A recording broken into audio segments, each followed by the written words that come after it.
नमस्कार, ये आकाशवाणी शिमला है। अब आप प्रभा शर्मा से कोविड-19 पर विशेष समाचार सुनिए। देश कोविड टीकाकरण अभियान के अंतर्गत 150 करोड़ टीके लगाने की दिशा में निरंतर आगे बढ़ रहा है। कोरोना वायरस का नया वेरिएंट मिलने से चिंताएं बढ़ी हैं। इसे देखते हुए श्रोताओं से हमारी अपील है कि यथाशीघ्र दोनों टीके लगवाएं और अन्य लोगों को भी टीके लगवाने के लिए प्रेरित करें। कृपया 3 सरल उपायों का पालन करें। मास्क लगाएं, 2 गज की सुरक्षित दूरी बनाए रखें, हाथ और चेहरा साफ रखें। कोविड से संबंधित किसी भी जानकारी और मार्गदर्शन के लिए राष्ट्रीय हेल्पलाइन नंबर 01123978046 और 1075 पर संपर्क करें। 15 से 18 वर्ष आयु वर्ग के पात्र लाभार्थी कल से कोविन पोर्टल पर अपना पंजीकरण करा सकते हैं। स्वास्थ्य मंत्रालय ने कहा है कि इन लाभार्थियों के लिए टीकाकरण केंद्र पर भी पंजीकरण की सुविधा उपलब्ध होगी। स्वास्थ्य मंत्रालय ने पात्र लाभार्थियों के लिए टीकाकरण में और तेजी लाने के लिए राज्यों और केंद्र शासित प्रदेशों के साथ समन्वय बढ़ा दिया है।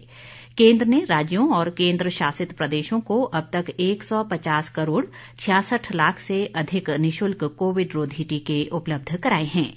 करीब 16 करोड़ 94 लाख टीके अब भी इनके पास शेष बचे हुए हैं।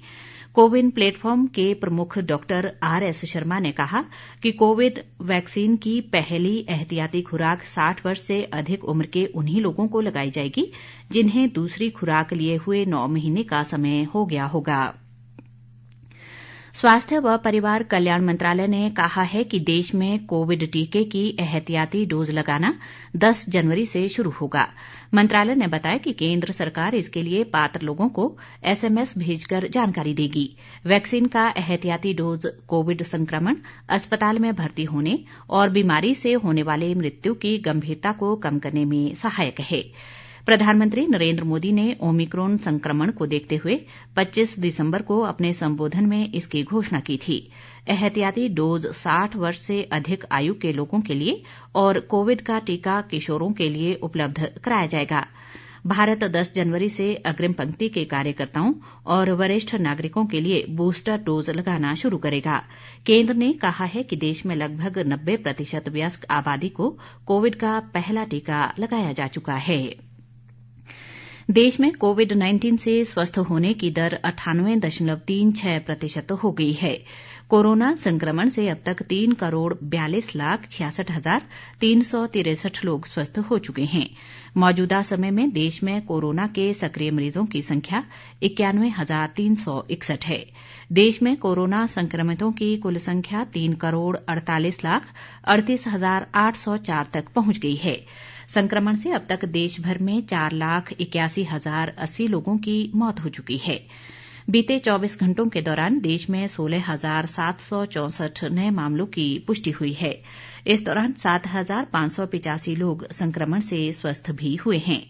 देश भर में अब तक 67 करोड़ 78 लाख 78,255 लोगों की कोरोना जांच की जा चुकी है।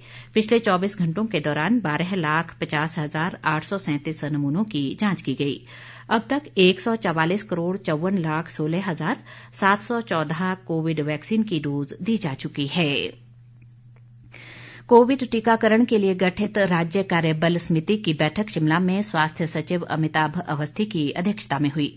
बैठक में 15 से 18 वर्ष आयु वर्ग के बच्चों को कोविड टीकाकरण और 60 वर्ष या इससे अधिक आयु वर्ग के लोगों को कोविड टीके की एहतियात के तौर पर तीसरी खुराक देने की तैयारियों की समीक्षा की गई।